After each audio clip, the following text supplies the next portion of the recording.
లేదు రామనవమి వాళ్ళ మంచి రోజు పర్లేదు.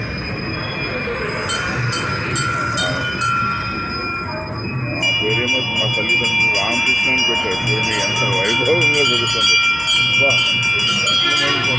అరే